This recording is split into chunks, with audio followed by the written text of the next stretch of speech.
Hi, everyone. Welcome to the Cuban Assassin Podcast. I'm your host, Richie Acevedo, also known as the Cuban Assassin. Now, last time on the Cuban Assassin Podcast, I was talking about where I left off, that Dad and I had wrestled for Can-Am Wrestling Federation. I came back, and Ward and June Wilson had started APW, Appalachia Pro Wrestling, at the Bradley Prosperity Volunteer Fire Department in Bradley, West Virginia, and they brought me on board. And when I came to do my first appearance here at the Bradley Fire Department for APW, fans were shocked because they hadn't seen me in a little while, and now all of a sudden I have long hair and a beard, and they were all surprised because they saw me where I was less hair than this. So it was kind of a little bit people laughing a little bit because I looked so bizarre to them, but I was carrying out the tradition of my dad. So I had to carry on the Cuban Assassin, and now I'm the Cuban Assassin number 2 instead of the Cuban Commando. This is also the time when the paydays started going down for the wrestling shows all of a sudden that I was making. But I went ahead and took the bookings anyway because I was still working a regular job. Even when I came back, I started driving taxi for Ray City Cab. Let's take a look at one of my matches with Roger Anderson. I'm going to be doing the play-by-play color commentary on the action here. As you see, ruthless Roger Anderson stepping into the ring, and you see me bailing out of the ring right there. The official of this match is Patrick Perdue, very good referee, good friend of mine. He reminds me a lot of the great referee Tommy Young. Tommy Young is the greatest referee ever in the history of professional wrestling. As you hear the introductions here. And this is at the Bradley Prosperity Volunteer Fire Department in Bradley, West Virginia, and this is for APW, Appalachia Pro Wrestling.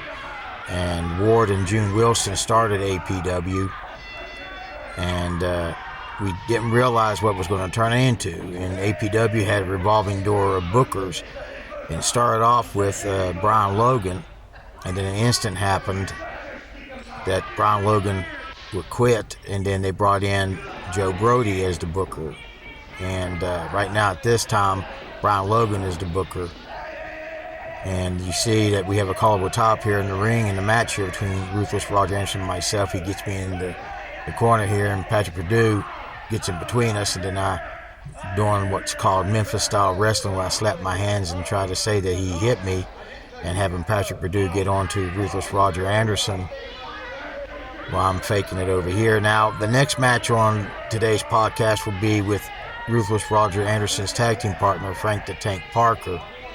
And I had already done color commentary on it, and I'm speaking in the third person as I'm somebody else. So if you're wondering why I mentioned myself as Richie, and that's the reason why. But now you see another collar tie-up with me and Roger Anderson. Patrick Perdue doing the standard 5 count. Again, he goes between to break us up, and I do it again. I've picked up a lot of different routines from a lot of different places, and Memphis wrestling from Tennessee, wrestling down in Tennessee was pretty good. Now, every time I wrestled down around Kingsport or Falls Branch, Tennessee, I only made, depending upon the draw, between $25, $35 to $75 a match down there. But on the other parts of Tennessee, I was paid about $75 or $50, but I had to get the bookings lined up for those shows over there to make any money and sell my merchandise. Right now you see a callable top, and Ruthless Roger Anderson's got me in the corner here. I'm complaining about the hair point. Now Ruthless Roger Anderson gives me a big close fist punch, and now I'm complaining, but the official Patrick Perdue isn't falling for it this time. And as you can see, I'm pulling all the non-stop here, trying to tell him to disqualify him and raise my hand. I even did this routine up in Atlantic Grand Prix Wrestling just a few months prior, coming down here back to West Virginia. And APW, even though the start of a lot of the bad West Virginia politics actually started from APW as it would go along. And like I said, there was just a lot of controversy, and some of that controversy would involve me, which I didn't have anything to do with anything, but I'll be discussing that in a later episode of the Cuban Assassin podcast. Now you see me coming back in the ring. As you see, I'm cold because it's the winter time, and I walked outside and it was snowing outside. Now I hit the ropes. Big shoulder tackle by Ruthless Roger Anderson. I hit the ropes again. Another big shoulder tackle by Ruthless Roger Anderson. And now I ask him to do it. I tell him to do it. He hits the ropes. I drop down. He steps over. Now we're doing what's called a crisscross. He drops down. I step over. He goes to give me a hip toss. I block it and reverse it. He gives me reverse it. Blocks it on me, reverse it, and gets me hip tossed over the top rope and down to the floor. I go there. Get myself a little tongue twisted in calling this match. Man, watching a lot of these matches here brings back a lot of memories through my professional wrestling career. And at the time, I wouldn't be thinking about 20 or 25 years down the road. You know, I would wrestle over 35 years in professional wrestling combined. But I never would thought anything about it because I was too busy having fun. I was too busy enjoying being a pro wrestler and entertaining the people with wrestling matches. Now we got collar top. I take Ruthless Roger Anderson to a side headlock there. He lifts me up, gives me an atomic drop on my rear, picks me up, inverted atomic drop. And now I'm making sure everything's there, and he gives me a clothesline. He goes for a cover, one, and only a count of two as I kick out and I roll out of the ring and fall down to the floor. And after I got the booking from the Batten twins from West Virginia to go to Ohio, everything started taking off because I was getting a lot of bookings and making money. But the money I was making, I spent partying and having a good time. I would pay for motel rooms, and I would have my friends, John Paul Shreves and Zach Worthington. Zach's known as Zach T. Maniac as a referee, and I would pay for John to take me. I pay for the gas and the motel room. I even pay for food for all three of us, and I get Zach booked, and he would get paid for refereeing, and we were just having fun traveling around. Now at this point, I'm traveling around on my own at this point with my own vehicle. Now I got Ruthless Roger Anderson again. I used an international foreign object there that the official Patrick Perdue didn't see. But I was having a great time traveling around, going everywhere, and I was making money, but I spent it all. And I was working regular jobs all the time. During the time with John Paul Shreves and Zach, I was working at Pit Row and Mountaineer Mart. And then I would go to Atlantic Grand Prix Wrestling and Can-Am Wrestling Federation, and now I'm back in West Virginia and wrestling for APW, Appalachia Pro Wrestling, and some of the other promotions I was working for back then. Now I'm working the leg here on Ruthless Roger Anderson. I'm working his left leg here. As you can see, Patrick Perdue tried to make the count because his shoulders was down, but it was only count of two. Now I'm really doing a number. I'm biting on Roger Anderson's knee there. Patrick Perdue didn't catch me. I'm biting on his knee again. And now Patrick Perdue, the official, is trying to check to see what I'm doing there.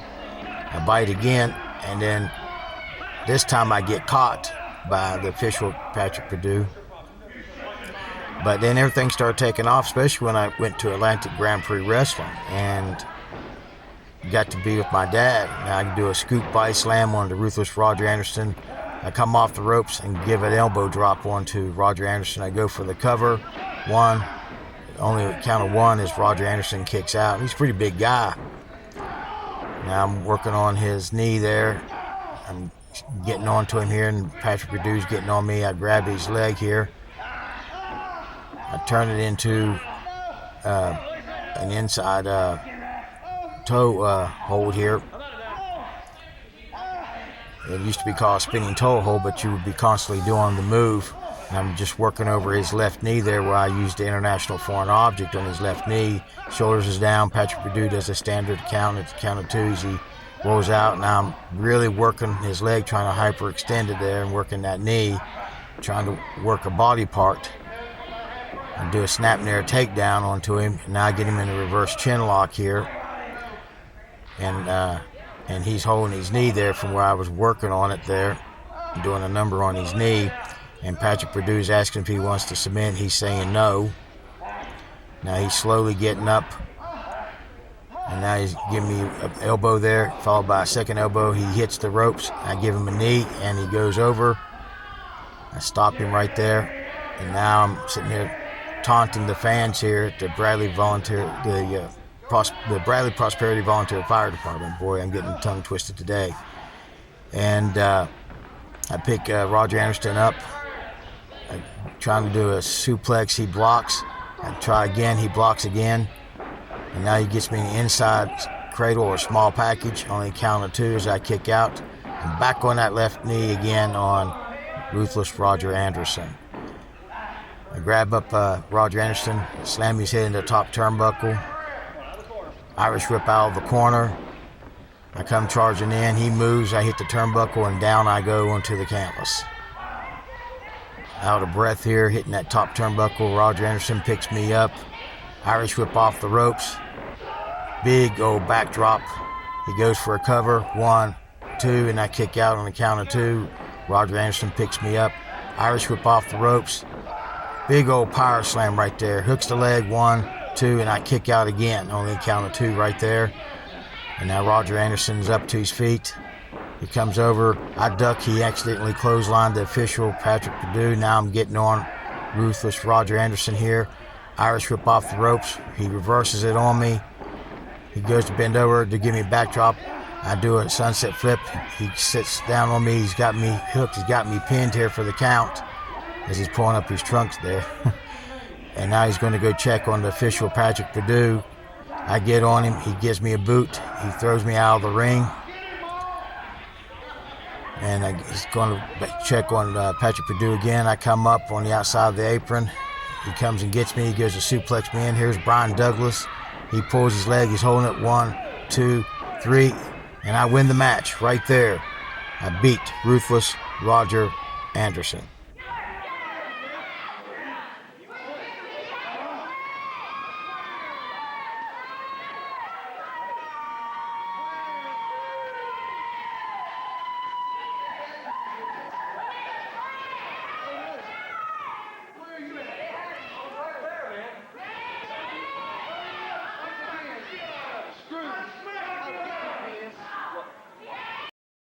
Now, while I was wrestling the APW, I was only being paid $75 for the shows, and I would wrestle the likes of Tony Purdue, which I had wrestled before at the Bargain Park shows for Scotty McKeever, and I would wrestle people like Jack Miller and Brian Douglas and Canadian Lime, which is Rocky Blankenship or Lance Erickson.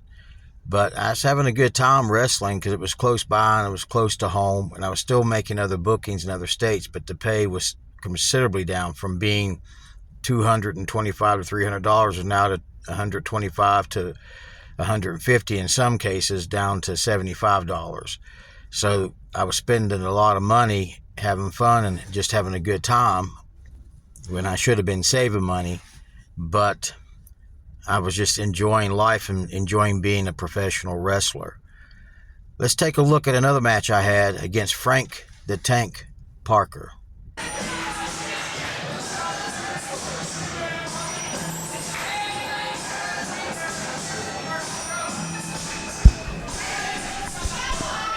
Hello everybody, we're back again with another matchup of the Cuban Assassin on his special DVD collection.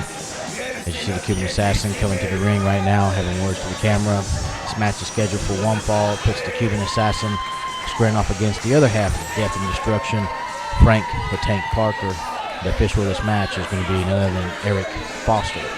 And this match takes place in APW, Appalachia Pro Wrestling, at the Bradley Prosperity Volunteer Fire Department in Bradley, West Virginia. As you can see, there's a bit more attendance as it grows from the last match we had with Ruthless Roger Anderson. Now we got Frank the Tank Parker, his tag team partner, going against the Cuban Assassin as we wait for Frank the Tank Parker to come out now into this matchup.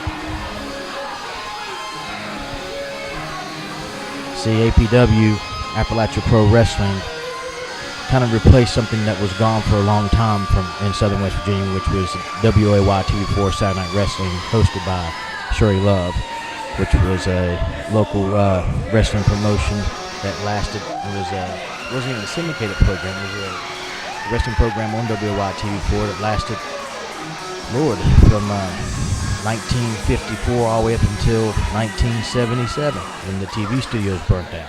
As you see, Frank the Tank Parker is now in the ring, one half of the tag team Death and Destruction. His tag team partner is Ruthless Roger Anderson, and we've seen the Cuban Assassin have a match with him earlier. And official of the match, Eric Foster, started the ring of this bell here, and this match is official. As you see, there's more fans as they started growing for APW, Appalachia Pro Wrestling, because it became a new phenomena like WY TV4 Saturday Night Wrestling. It was the replacement for it. And it started at the Bradley Prosperity Volunteer Fire Department in Bradley, West Virginia, and then it would relocate to the Oak Hill Army National Guard in Oak Hill, West Virginia.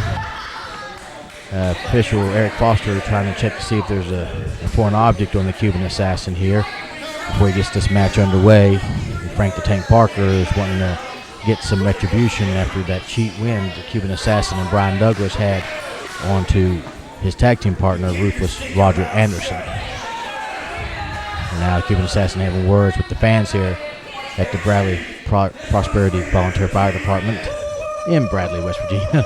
And he's seeing Chief Black Eagle sitting in attendance, who was a Saturday Night Wrestling favorite, who is now passed away for some years. Chief Black Eagle passed away in May of 2005. But he was a legendary wrestler at Saturday Night Wrestling, WY TV4, and that's what the Cuban Assassin make it fun. Chief Black Eagle will always come to local wrestling matches, and he always came to APW, Appalachia Pro Wrestling. And right now we're seeing the Cuban Assassin here stalling for time, it looks like, before he even hooks up with one Frank the Tank Parker. Just taunting the fans here. That's what the Cuban Assassin is doing, what he does best. Collar elbow top now. Oh, and Frank the Tank Parker shows the strength advantage early on in this matchup. Cuban goes for the ropes, big shoulder tackle, gets knocked down by Frank the Tank Parker here in the ring. Hits the ropes again. Oh, Frank the Tank Parker just picked him up over his head and dropped him. And now he gives a big stomp, goes to cover 1, 2 in the kick out. And the Cuban Assassin rolls outside the ring. Frank the Tank Parker pretty strong, and the Cuban Assassin getting ready to walk out the door. As he does so, he walks outside like he did with Ruthless Roger Anderson. And now he comes back in. Of course, this time not freezing from the winter cold. And he grabs a chair from a fan. Just takes a chair and throws it inside the ring. And official Eric Foster gets it. And then all of a sudden Frank the Tank Parker grabs a hold of the chair. And the Cuban Assassin now, look at that, Frank the Tank Parker is now taunting the Cuban Assassin as he sits down in the chair inside the ring. Cuban Assassin like I said, Cuban Assassin just came back from the Atlantic Grand Prix Wrestling's 1999 Legends Tour. Came to West Virginia to, he did the 99 Legends Tour and then went over to Can-Am Wrestling Federation and came back in November of 1999 to West Virginia to APW, Appalachia Pro Wrestling, started out. And I do believe this still is in the month of November or December, excuse me. Side headlock applied by Frank the Tank Parker onto the Cuban Assassin. Cuban Assassin trying to grab some hair that's not on top, right now on Frank the Tank Parker. Frank the Tank Parker, right now, Cuban is going to a top wrist lock here. Goes out of the side headlock to a top wrist lock, and the power of Frank the Tank Parker just takes the Cuban Assassin down to the mat. And now the Cuban Assassin gets the official Eric Foster and complains about the hair pulling when there was no hair pulling. That's what he's saying happened. But Frank the Tank Parker is still wrestling. He is currently the Southern States Wrestling Heavyweight Champion in Southern States Wrestling from over in Kingsport, Tennessee. A lot of good wrestlers down there, such as Handsome Bo James, Misty James. A lot of great wrestlers down there. Collar top, side hook applied by Frank the Tank Parker onto the Cuban Assassin as he's grinding that. Cuban Assassin trying to get out of that side hook, goes back to a top wrist lock again. And Frank Parker still. Frank the Tank shows him the strength. Goes into an arm drag takedown right there. Big hip toss onto the Cuban Assassin by Frank the Tank Parker. Big old press slam over top of his head and drops the Cuban again onto the mat. And then goes for a cover. 1, 2, and a kick out by the Cuban Assassin. And now he's trying to get out as Frank the Tank Parker tried to get him and keep him in the ring. Cuban Assassin.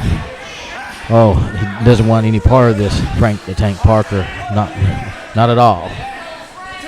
Now, the Cuban Assassin himself would wrestle big legendary names, such as Demolition Axe, Hacksaw Jim Duggan, the Ricky Morton, Robert Gibson, the Rock and Roll Express. He would wrestle one half of the Rockers, which was Shawn Michaels, Heartbreak Kid Shawn Michaels' tag team partner, Marty Jannetty. Wrestled the Patriot. Wrestled Wildfire Tommy Rich, who is Wildfire Tommy Rich was a former NWA World's Heavyweight Wrestling Champion. He would wrestle with Rene Dupree, which is, Cuban Assassin's been credited for the guy who basically polished or trained Rene Dupree. And Rene Dupree became a WWE wrestling superstar, the youngest tag team champion, and both the World Tag Team and WWE Tag Team still to this date in professional wrestling history. Now the Cuban Assassin's back in the ring wanting to do a test of strength on Frank the Tank Parker here at the Bradley Prosperity Volunteer Fire Department in Bradley, West Virginia for this APW, Appalachia Pro Wrestling matchup. Now the Cuban Assassin shown that he may have a body to be able to show off and flex, but this is a side note. The Cuban Assassin himself was a former bodybuilder. He was a bodybuilder when he was in high school and early on of his professional wrestling career. Frank Tank Parker switches hand here, switching hands on the Cuban Assassin, and now the Cuban Assassin getting a little irritated by it, complaining to official Eric Foster. Eric Foster says he has nothing to do with that. Trying to go for the test of strength again with Frank the Tank Parker. But the Cuban Assassin also, a lot of people don't know this, he is a Frank the Tank Parker puts his hand high. Now the Cuban Assassin, showing that the Cuban Assassin is not as tall as Frank the Tank Parker or many guys in the ring, but has a good size to him. Like I said, Cuban Assassin, a former bodybuilder. He was also a 2-time arm wrestling champion. A lot of people don't know that. He won 2 arm wrestling tournaments. 2-time arm wrestling champion. Collar top, and now Frank the Tank Parker gets out of it and turns it into a full Nelson lock. The Cuban Assassin gives him a low blow. The official Eric Foster didn't see that.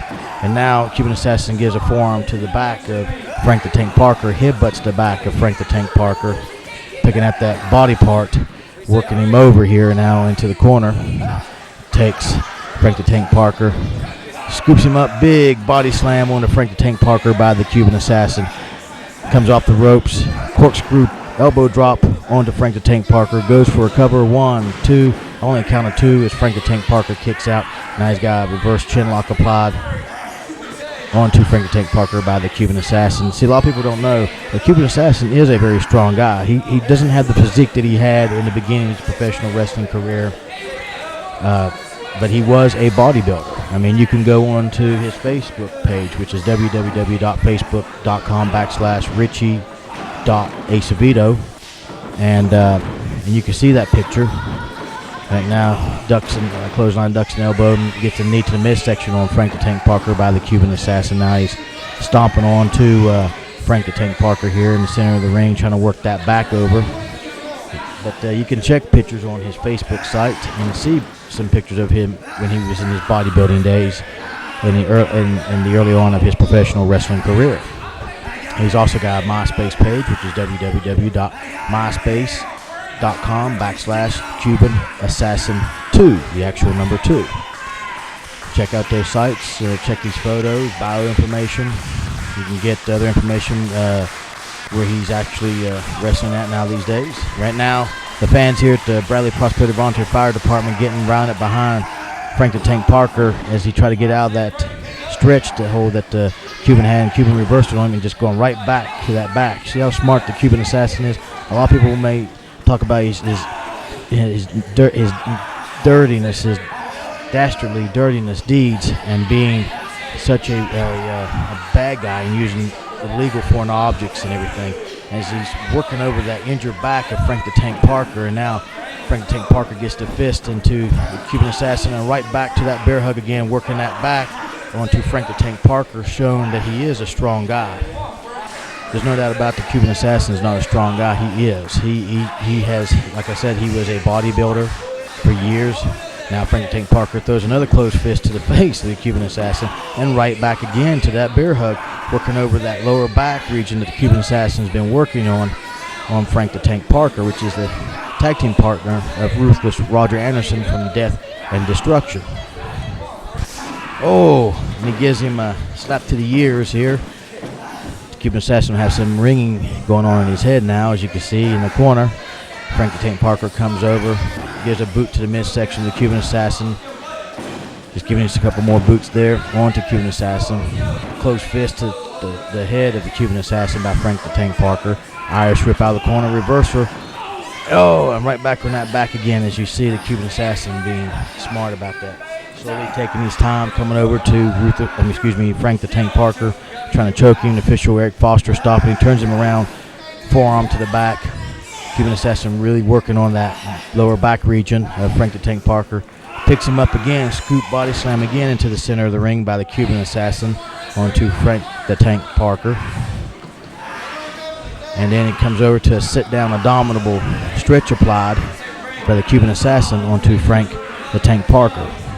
And now the Cuban Assassin, when the official Eric Foster's not looking, grabbing the ropes, applying that sit-down abdominal stretch. Eric Foster did not see it. He sees the rope shaking, asking him if he's using the ropes. The Cuban Assassin saying no. The fans here at the Bradley Prosperity Fire Department saying otherwise, and there he goes again, using that rope again. Eric Foster sees the rope moving, but he didn't seem to have his hand on the rope. To me, it almost looked like he did. And the Cuban Assassin using that middle rope again. This time the official Eric Foster catches him, and now he has to let go of the hold, or he has a count of 5 let go of the hold, or he'll be disqualified. And he's working over that back again. Frank the Tank Parker getting on to him. Gets him up here. He's going to go for a suplex. It's blocked by Frank Parker going again. Blocked again. Frank Parker picks him up.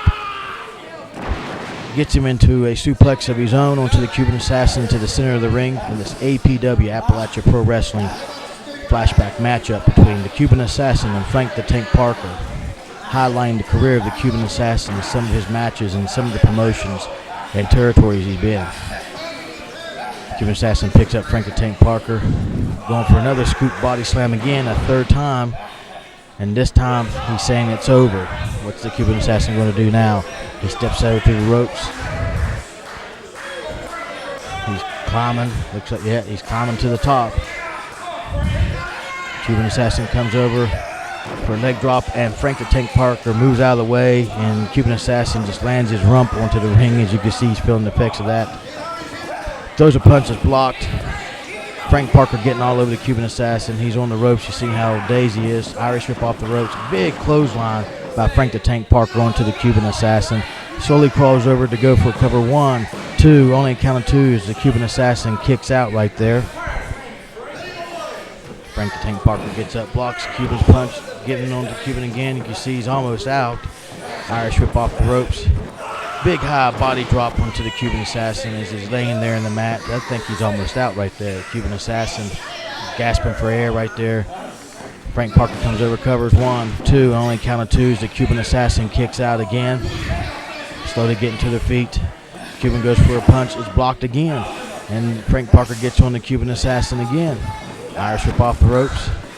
Big, huge power slam. And Frank Parker couldn't hold him for that power slam. It took a lot of that back region. Goes over to hook the leg, 1, 2, and the Cuban Assassin kicks out. As you see, Frank the Tank Parker's back's giving him problems. His knee's giving him problems. The Cuban Assassin is over in the corner. Frank the Tank Parker definitely hurt his knee. And that power slam onto the Cuban Assassin, getting on to the Cuban Assassin in the corner. Irish whip off the corner into the next corner. Frank Parker slowly getting up, comes charging in. Oh, he runs into the official Eric Foster as the Cuban Assassin pull Eric Foster into the corner with him. Cuban Assassin pulls out his flag. He ducks the flag, gives the boot to Cuban Assassin, gets the flag. Out comes Brian Douglas. He hits the Cuban with the flag. Brian Douglas, he doesn't see Brian Douglas, and Brian Douglas hits him with the Canadian flag. Comes over, rolls the Cuban Assassin over, covers Frank the Tank Parker. Official Eric Foster is starting to come to. 1, 2, 3, and there you go. And your winner of the match is the Cuban Assassin, thanks to the aid again of the Canadian Brian Douglas. Fans, don't go away. Another great match of the Cuban Assassin coming up.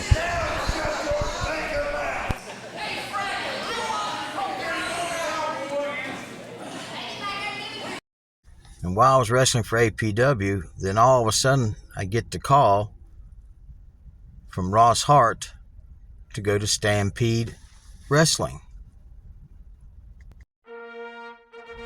Next time on the Cuban Assassin podcast, I'll be talking about going to the Harts Stampede Wrestling in Calgary, Alberta, Canada, and wrestling my dad. The Cuban Assassin podcast is produced, written, edited, and directed by me, Richie Acevedo, at Mountain Man Productions. Special thanks goes to Ben Hilton for the opening and closing demographics of today's podcast. Special thanks also goes to Tom Lilly and Hester Lilly for the video footage used on today's podcast. And special thanks goes to Tammy Fleming for some of the photographs used on today's podcast. You can reach me at mountainmanproductions@outlook.com. That's capital N for Mountain, capital N for Man, and capital P Productions at outlook.com. Or you can simply leave a comment. If you like these episodes of the Cuban Assassin podcast, please like and share. I would really appreciate it. I hope you enjoyed this edition of the Cuban Assassin podcast, and I look forward to seeing you next time, right here on the Cuban Assassin podcast.